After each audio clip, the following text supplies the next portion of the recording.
It was bigger than the photos, but not grand, just carefully confident. Fresh paint, new windows catching the late afternoon light. Place meant to signal arrival. My son opened the door just far enough to step outside, closing it behind him as if the inside might spill out. He didn't raise his voice. That's what I remember most. He said it the way people say weather forecasts. "You don't belong here," he said. "You make me look bad." I nodded. I don't know why. Probably. I'd nodded my way through years of conversations that weren't really invitations, school meetings, loan approvals, performance reviews. He shifted his weight, already halfway gone from the moment. I told him the house looked good. He said thanks without meeting my eyes. I walked back to my car and drove off before the quiet could turn sharp. For the rest of that week, nothing dramatic happened. I went to work. I bought groceries, folded laundry with the practiced care of someone who doesn't want to think. When friends asked how the visit went, I said fine, didn't say anything about the door. At night, I kept remembering the paperwork. The closing documents spread across my kitchen table, pen heavier than it should have been. I remembered hesitating at the line that made me the buyer, not the guarantor.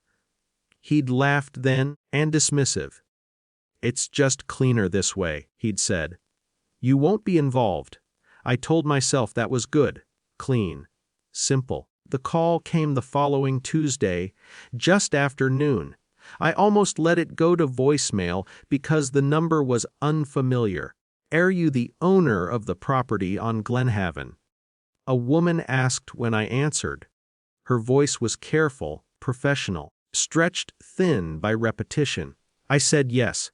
"This is the property manager.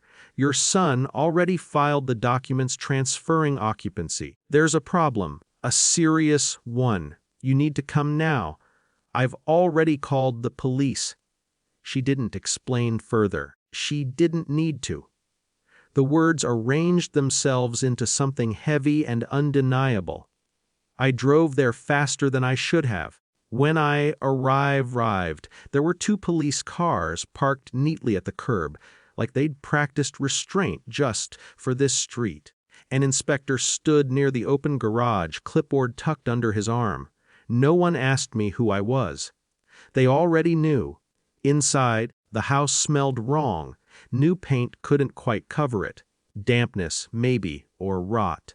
The inspector explained it calmly. Unpermitted structural changes, load, bearing walls compromised, signs of intentional concealment.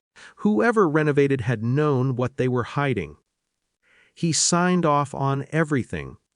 The inspector said, glancing at his notes, "You're the legal owner." The police officer asked me a few questions. Basic ones. Did I authorize the work? I'd been inside before. I said no. I said I hadn't been allowed. No one reacted to that. They didn't need to. The facts were sufficient. Son wasn't there. His absence felt deliberate, though I knew it might not be. I imagined him somewhere else, phone on silent, life proceeding as planned. For the first time, I didn't try to fill in his reasons.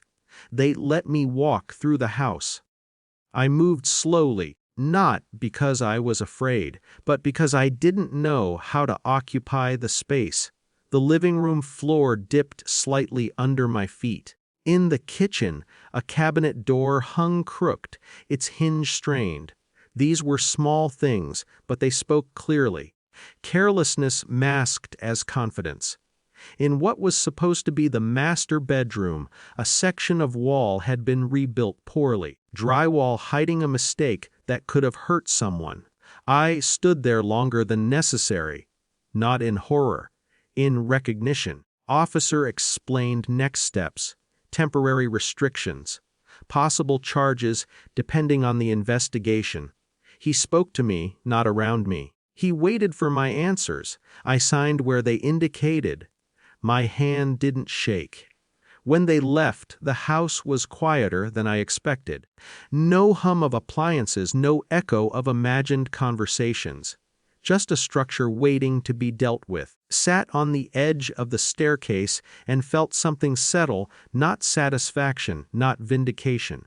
Responsibility, the kind that doesn't ask how you feel about it. Later, my son called. His voice was tight, defensive, already arranging blame. He asked why I hadn't warned him, why I'd involved the police. I didn't, I said. They called me. There was a pause.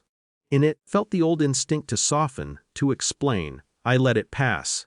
This is serious, I added, not as a rebuke, as a fact. After we hung up, I walked back to the front door and opened it wide. Sunlight moved across the floor, revealing unevenness you wouldn't notice at first glance.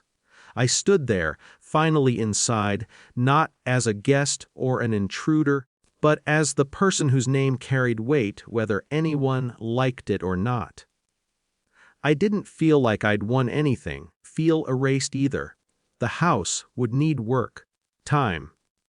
Decisions made without applause. I closed the door behind me carefully, the way I always had, and began making the calls that needed to be made.